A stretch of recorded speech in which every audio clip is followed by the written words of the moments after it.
Now we've got some questions we're going to ask to help qualify. The next little step in the journey is how do we find customers to go and talk to about this?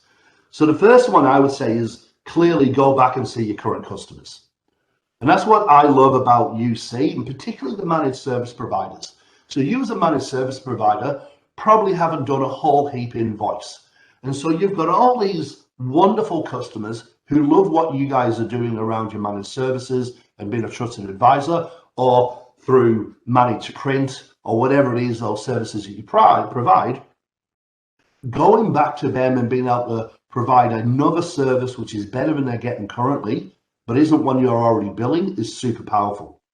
But let's talk about if we want to use UCaaS as an entry into a conversation into a new customer, or we want to find new ones.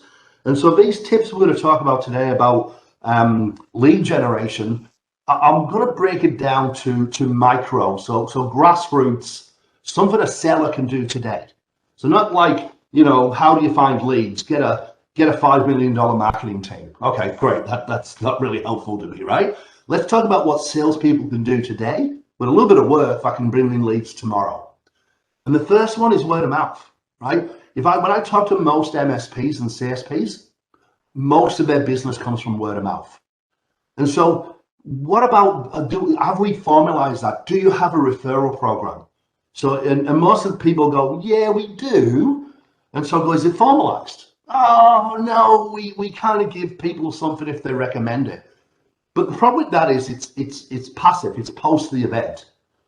So they've already recommended you give them a bottle of wine or you send them something, which is great. You should do that.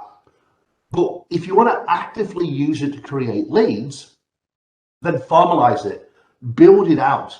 Build out a formal referral program with clear benefits and get it out to your customer. And I would argue, go big, right? If you work out what your average customer is worth to you as a managed services agreement or as a UCaaS agreement or whatever it is, then I always like to look at, give close to that first month to the referrer. And you could do that in a way of, let's say you've got a customer who's you've got a managed services agreement that's $1,500 a month. If they refer you a business that's worth another $1,500 a month, why not give them a month free? Because if I walked up to you today and said, hey, listen, your average MSA, you have them for 5 years, right? And 15. So if I could give you $1,500 for the next 5 years, would you give me $1,500 for that trouble?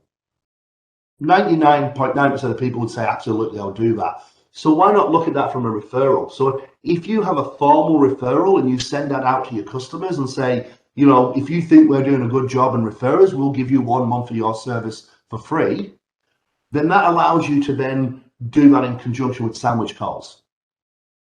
And what's a sandwich call, if you guys are asking? Well, I'm glad you asked. So what a sandwich call is when you go out to see one of your customers, or when one of your engineers goes out to see a customer, you just pop in next door to either side of them, hence the sandwich, and you say, we look after Carol. Carol thinks we're awesome. Just thought I'd drop in a card. If you need anything around phones or MSAs, give me a call, right? Now, if you then went and given Carol that formal referral program that's worth $1,500 if she does one, and then that next door neighbor pops in and says to Carol, what's Delta like?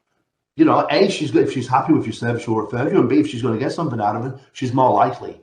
So by tying those two together, formalizing it, sending that out to your customers, and then getting out and doing a little bit of grassroots banging on doors when we're all allowed outside, then that's a really powerful way to get leads in.